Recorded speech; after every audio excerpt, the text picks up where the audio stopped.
غوث پاک خود یہ ان کے بارے میں لکھا ہے، فرمایا 25 سال عراق کے جنگلوں میں میں نے گزارے ہیں نفس کو قابو کرنے کے لیے، حالانکہ بائی برتھ ولی اللہ ہے، اس کے باوجود اتنا مجاہدہ، اتنی محنت۔ فرمایا 40 سال عشاء کے وضو سے فجر کی نماز پڑھی ہے، اور 15 سال ایک پاؤں پہ کھڑے ہو کے روزانہ عشاء اور فجر کے درمیان قرآن ختم کیا ہے۔ حضرت عبدالقادر جیلانی رحمۃ اللہ سے متعلق مشہور ہے کہ 40 سال تک عشاء کے وضو سے فجر کی نماز پڑھتے رہے، کیا یہ واقعی درست ہے؟ آپ کے بزرگ تو عشاء کے وضو سے فجر پڑھتے تھے، ہم آپ کو مغرب کے وضو سے بھی فجر پڑھوا سکتے ہیں۔ آپ فجر سے آدھا گھنٹہ پہلے اٹھیں، مغرب عشاء جمع کریں، پھر اسی وضو سے فجر پڑھ لیں۔ سب کہانیاں ہیں بھائی، اس طرح نہیں ہو سکتا۔ پھر وہ پوری دیہڑی ستے رہنے ہونے نے، یا تو دیہڑ دی 5 نمازاں پڑھ لین جڑی فرض نے، تو یار رات دی عبادت کر لین، یہ تو ہو ہی نہیں سکتا۔ وہ جی وہ تو چلو ایک علیحدہ گل ہے، جھوٹ، یہ بالکل جھوٹ ہے، اور اس میں کوئی بزرگوں کا مذاق نہیں ہے۔ بزرگ بھی اگر یہ سنیں نا پہلی دفعہ، ان کی بھی ہنسی چھوٹ جائے، تو یار کیا کہہ رہے ہو۔ اچھا، دوسرا، اصل میں ان کو یہ مصیبت کیوں پڑی؟ ان کو کتابوں کا خدا کا تعارف نہیں تھا، کہ کتابوں کا خدا یہ نہیں چاہتا کہ آپ رات کو جاگیں، یہ نیکی نہیں ہے، گناہ ہے۔ جی بخاری مسلم دونوں میں حدیث ہے، عبداللہ بن عمر بن عاص کی شکایت پہنچی ان کی بیوی کی طرف سے نبی علیہ السلام تک کہ جب سے شادی ہوئی ہے یہ رات کو عبادت کرتا ہے، دن کو روزہ رکھتا ہے۔ تو نبی علیہ السلام نے بلا کے ڈانٹا، فرمایا عبداللہ مجھے خبر ملی ہے تو روزانہ روزہ رکھتا ہے اور رات کا کثرت حصہ تو جا کے گزارتا ہے، اگر ایسا کرے گا تیری آنکھیں اندھی ہو جائیں گی، تیرے جسم کا بھی تجھ پہ حق ہے، تیری آنکھوں کا بھی تجھ پہ حق ہے، تیری بیوی کا بھی تجھ پہ حق ہے۔ تو اس طرح کیا کر، ایک دن روزہ رکھا کر، ایک دن چھوڑ دیا کر، یہ داودی روزے، یہ الٹیمیٹلی آپ نے سامنے جانا تھا۔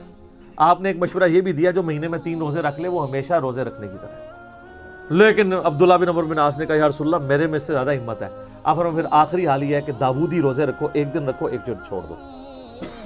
جب بوڑھے ہو گئے نا تو کہتے تھے کاش میں نے حضور کی رخصت سے فائدہ اٹھایا ہوتا، اب مجھ سے ایک دن چھوڑ کے ایک دن روزہ نہیں رکھا جاتا۔ اور بخاری مسلم میں حدیث ہے جو مہینے میں 3 روزے رکھ لے ہمیشہ روزے کی طرح، یہ بھی ویسے مشکل ہے، ہم آپ کو اس سے بھی آسان بتاتے ہیں۔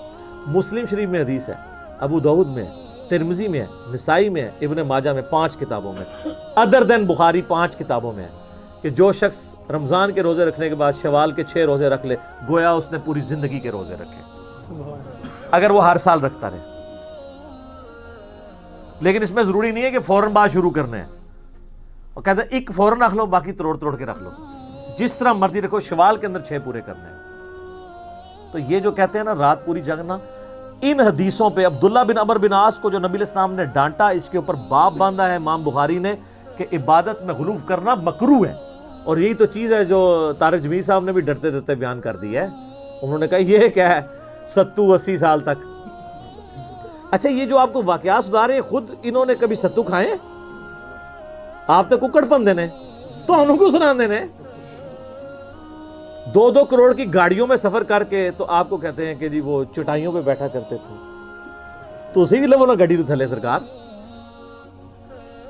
تو یہ صرف اس کو میں کہتا ہوں علمی شہوت ہوتی ہے، یہ چسکا، اس طرح کی باتیں کر کے نا لوگوں کو امپریس کرنا۔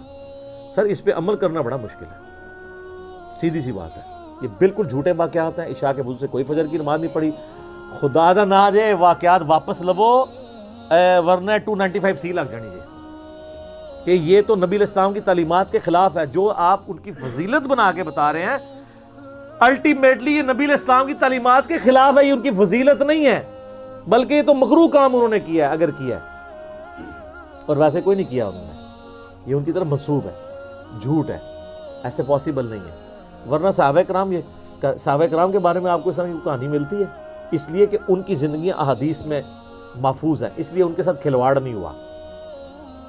اور سر آپ لے لیں تحفہ، الموطا امام مالک میں ہے کہ سعد ابن ابی وقاص پوری زندگی عشاء کی 5 رکعتیں پڑھتے تھے، 4 فرض اور 1 وتر۔ تو جڑا عشاء دی 5 رکعتیں پڑھتا سی انہیں راتی عبادت کرنی ہے، کم از کم سنت موقدہ تو پڑھتے۔ نبی علیہ السلام تو وتر بھی کم از کم 3 پڑھتے تھے، ٹھیک ہے، ایک کا جواز موجود ہے، یہ الموطا امام مالک ہے، گولڈن چین سے حدیث ہے. تو صحابہ کرام کا تو یہ عمل تھا. آپ کو میں اس سے آسان بات بتاتا ہوں. سیدنا عثمان غنی رضی اللہ تعالیٰ کہتے ہیں کہ نبی علیہ السلام نے فرمایا جس نے عشاء کی نماز جماعت سے ادا کی گویا اس نے آدھی رات کا قیام کیا، اور جس نے فجر بھی جماعت سے پڑھ لی یعنی رکعت فوت نہ ہو گویا پوری رات کا قیام کیا. اللہ کے فضل سے اس طرح تو ہماری بھی کئی سالوں سے ہو سکتا ہے وہ اسی طرح کی ہو پوری رات کا قیام. اچھا یہ وضو ان کا ٹوٹتا نہیں ہے؟ نہیں لوہا بھی ٹوٹ جاتا ہے سر عشاء کے وضو سے فجر. تو یہ بس اسی طریقے سے سب کہانیاں ہیں، سب جھوٹ ہے. اب ایسا یہ ہوتا ہوگا، یہ بات ان کی ٹھیک ہے کہ ہو سکتا ہے یہ جو ہے نا عشاء کی نماز فجر کا وقت داخل ہونے سے آدھا گھنٹہ پہلے پڑھتے ہو سکتی ہے اس طرح اگر کوئی پڑھنا چاہتا ہے. عشاء کا آخری وقت رہتا ہے. الموجم الکبیر طبرانی کے اندر بھی اور شرح معانی الآثار کے اندر موجود ہے. حضرت ابو ہریرہ کہتے ہیں کہ فجر کا وقت داخل ہونے سے پہلے جس نے عشاء پڑھ لی اس کی عشاء درست ہے. وہ مسلم شریف میں جو حدیث ہے نا کہ آدھی رات تک وقت رہتا ہے وہ افضل وقت ہے. عشاء کا وقت فجر کا وقت داخل ہونے تک رہتا ہے. حنفیوں کا یہ موقف درست ہے. تو وہ ہو سکتا ہے آخری وقت میں پڑھتے ہیں. بہرحال یہ سب کچھ جھوٹ ہے، یہ دین نہیں. یہ وہ دین نہیں جو آپ گوروں کو پیش کریں. گورا کہے گا یار یہ کیا ہے. یہ نبی علیہ السلام ایک نارمل انسان تھے، اور یہ جو کچھ بابے بتاتے ہیں یہ اب نارملٹی